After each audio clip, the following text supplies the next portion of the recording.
On average, 23 million males and 22 million females join a gym each year. The majority of them go to improve on their looks and not on their health. This is mainly down to the media, setting examples on what they think we should look like. They present it in magazines, billboards and even movies. Today, the so-called perfect image, which would have been drastically changed on Photoshop to fit these needs, is around us every day, making mainly young adults and teens feel more under pressure to look like something they see in the tabloids. I decided to interview two teenagers without mentioning or asking if it's the media causing them to feel under pressure if they do.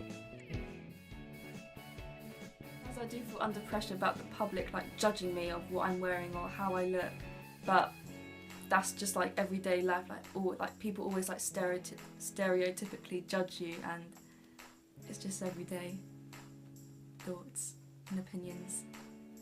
Yeah, I do feel under pressure. I'm feeling quite under pressure now, and when people are watching me I feel quite under pressure.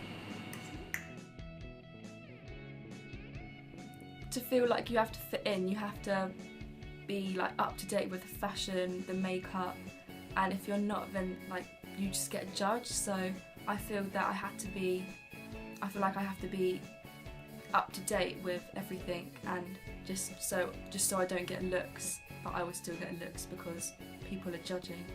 I try and make people laugh, try and make them laugh and stuff, now. Sometimes it is difficult to try and afford the clothes that you want. That's the fashion at the moment.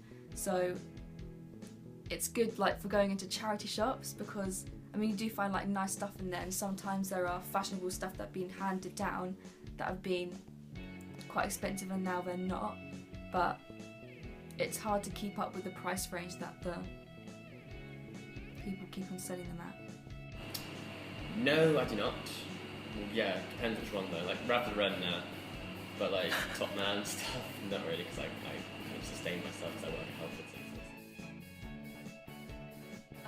I go to the gym 3 times a week actually, because I don't feel like I have the right figure, and if my tummy's on show, I feel someone's looking at me because I'm not skinny, just a model, because I think that's what's being shown to the world, you have to have that body, and it's just putting loads of pressure on loads of teens and even adults. Okay, well yeah, I do go to the gym because seeing Channing Tatum around his abs, they just inspire me, so the media makes me want to go to the gym. From interviewing Sonia and Alex, I can see that they both try and purposely conform to how others present themselves. Although Sonia mentioned that she looks for clothing in charity shops, which is where people of our age group usually go to find something unique and interesting, she says she goes to find high-end clothing only so she can afford to fit into the crowd. They try to look a certain way that others expect them to, so they don't subvert the social norms.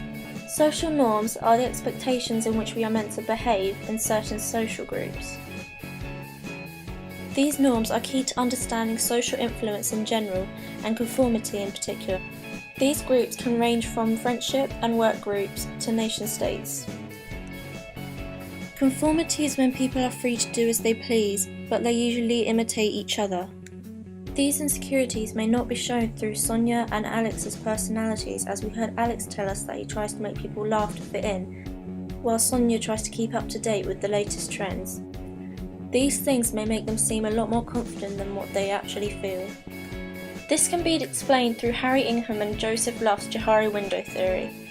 Made in 1955, this diagram was originally created to improve self-awareness and understanding between individuals in a group. The part I am specifically looking at is region number 3, the hidden area, also known as the facade. This area is what is known to ourselves but kept hidden and unknown from others. This part of the diagram represents hidden emotions and feelings, which is why it links into my interviews with Alex and Sonia, as they are trying to explain the front they put on to hide their insecurities.